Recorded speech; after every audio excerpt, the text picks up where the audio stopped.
আজকের যে আওয়ামী লীগের কিন্তু রাজনীতি করার অধিকার শহীদ রাষ্ট্রপতি জিয়া রহমান দিয়েছিলেন। শহীদ রাষ্ট্রপতি জিয়া রহমান বিশ্বনবী হযরত মুহাম্মদ সাল্লাল্লাহু আলাইহি ওয়াসাল্লামের একজন খাঁটি উম্মত ছিলেন এবং যার ফলশ্রুতিতে মুসলমানদের সম্মানিত যে আল কুদুস কমিটি ওনাকে সদস্য করা হয়েছিল।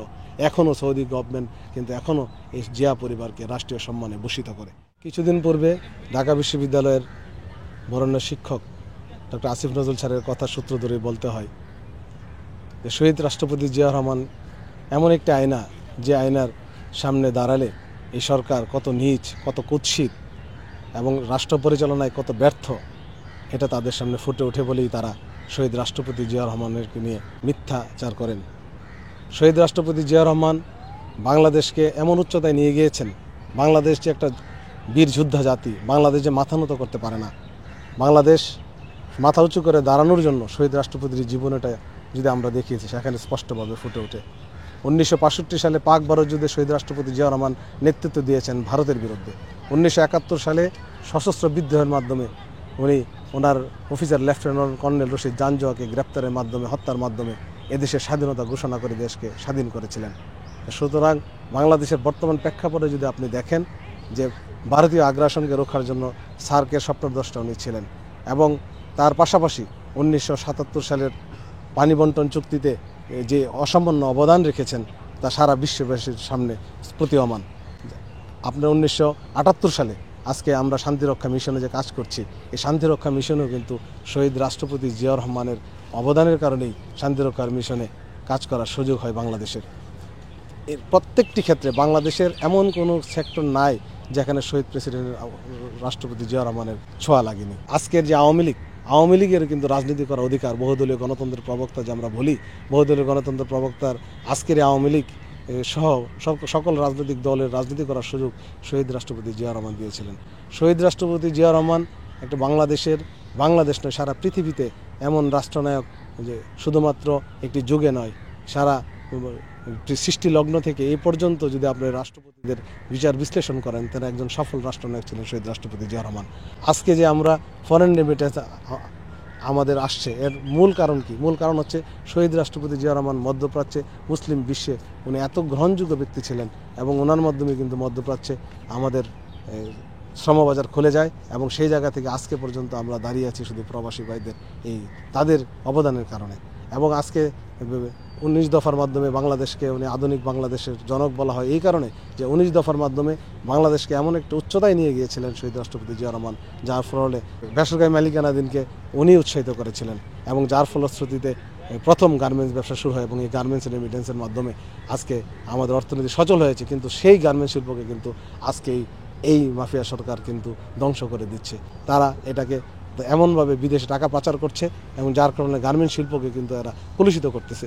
তো শহীদ রাষ্ট্রপতি জিয়া রহমান যেখানে সফলতা নিয়ে এসেছেন, যে ক্ষেত্রে শহীদ রাষ্ট্রপতি জিয়া রহমান বাংলাদেশকে উন্নতির স্বর্ণ শিখরে নিয়ে গিয়েছেন, সেই জায়গা থেকে কিন্তু টেনে হিস্ট্রি মাফিয়া সরকার নামিয়ে আনছে। তার বড় কারণ হচ্ছে যে গণতন্ত্র হত্যা এবং স্বাধীনতাকে হরণ করা। সেই জায়গা থেকে যদি আমাদেরকে মুক্তি পেতে হয়, তাহলে শহীদ রাষ্ট্রপতি জিয়া রহমানের আদর্শকে বুকে ধারণ করতে হবে। তো শহীদ রাষ্ট্রপতি জিয়া রহমানের অবদান বলে শেষ করা যাবে না। সাংবাদিকরা আপনি লক্ষ্য করে দেখেন যে বাংলাদেশে মাত্র 4টি পত্রিকা থেকে সকল পত্রিকা বন্ধ করে দেওয়া হয়েছিল। শহীদ রাষ্ট্রপতি জিয়া রহমানই কিন্তু বাংলাদেশে পত্রিকার সুনির্দিষ্ট নীতিমালা প্রকাশ করেন। প্রেস ইনস্টিটিউট, প্রেস ক্লাব সহ উনি প্রতিষ্ঠা করেছেন এবং সংবাদপত্রের স্বাধীনতা শহীদ রাষ্ট্রপতি জিয়া রহমানই দিয়েছেন। মাত্র অল্প সময়ে যেভাবে বাংলাদেশকে যে উচ্চতায় নিয়ে গিয়েছেন, সেই উচ্চতার জন্য আমরা তার কাছে চিরঋণী। আমি ব্যক্তিগতভাবে শহীদ রাষ্ট্রপতি জিয়া রহমানের মুক্তিযুদ্ধের চেতনার পাশাপাশি ধর্মীয় যে মূল্যবোধ, এটাকে আমি অত্যন্ত শ্রদ্ধার চোখে দেখি। আমার কাছে মনে হয় শহীদ রাষ্ট্রপতি জিয়া রহমান শহীদ আমাদের বিশ্বনবী হযরত মুহাম্মদ সাল্লাল্লাহু আলাইহি ওয়াসাল্লামের একজন খাঁটি উম্মত ছিলেন এবং যার ফলশ্রুতিতে উনি লক্ষ্য করে দেখবেন যে মুসলিম বিশ্বে, বিশেষ করে ইরাক ইরান যুদ্ধ নিরসনের প্রধান সমন্বয়কারীদের দায়িত্ব কিন্তু শহীদ রাষ্ট্রপতি জিয়া রহমানকে দেওয়া হয়েছিল এবং মুসলিম বিশ্বের মুসলমানদের সর্বসম্মানিত যে আল কুদুস কমিটি ওনাকে সদস্য করা হয়েছিল। এখনও সৌদি গভর্নমেন্ট কিন্তু এখনও এই জিয়া পরিবারকে রাষ্ট্রীয় সম্মানে ভূষিত করে। আদর্শকে যদি আমরা বুকে ধারণ করতে পারি, লালন করতে পারি, সেই আদর্শের আঙ্গিকে যদি আমরা সাংগঠনিক কর্মকাণ্ড থেকে আন্দোলন সংগ্রাম চালিয়ে যেতে পারি, আমি বিশ্বাস করি শহীদ রাষ্ট্রপতি জিয়া রহমান যেভাবে 1965 পাক ভারত যুদ্ধে ভারত হারিয়েছেন, 1971 সালে যেভাবে পাকিস্তানকে হারিয়েছেন, আজকেও এই নব্য রাজাকারদের আমরা হটাতে পারবো এবং বাংলাদেশে আবারও শহীদ রাষ্ট্রপতি জিয়া রহমানের যে সোনালী বাংলাদেশ, ধানের শীষের বাংলাদেশে আমরা ফিরে পাবো। আপনি লক্ষ্য করে দেখবেন আমাদের রাজনৈতিক নেতাকর্মীরা যারাই আছে, নেতা কর্মী সমর্থক, প্রত্যেকেই মামলা হামলা নির্যাতনে জর্জরিত। আজকে কথা বলতে গেলেও আমি চিন্তা করি যে আমি বাসায় ফিরতে পারবো কিনা। আজকে আমাদের যারা ব্যবসা করে তাদের ব্যবসা নেই, যারা চাকরি করে চাকরিতে তাদেরকে ওএসডি করে দেওয়া হয়েছে, সরকারিতে যারা আছে, যারা বেসরকারি যারা চাকরি করে তাদেরকে অনেক ক্ষেত্রে বঞ্চিত করা হচ্ছে। তারপরে কিন্তু জিয়া রহমানের আদর্শ ছাড়েনি, এবং যার কারণে এখনও আপনি লক্ষ্য করে দেখবেন যে সরকার ভয় পায়, সুষ্ঠু নির্বাচন দিতে ভয় পায়। কারণ কি?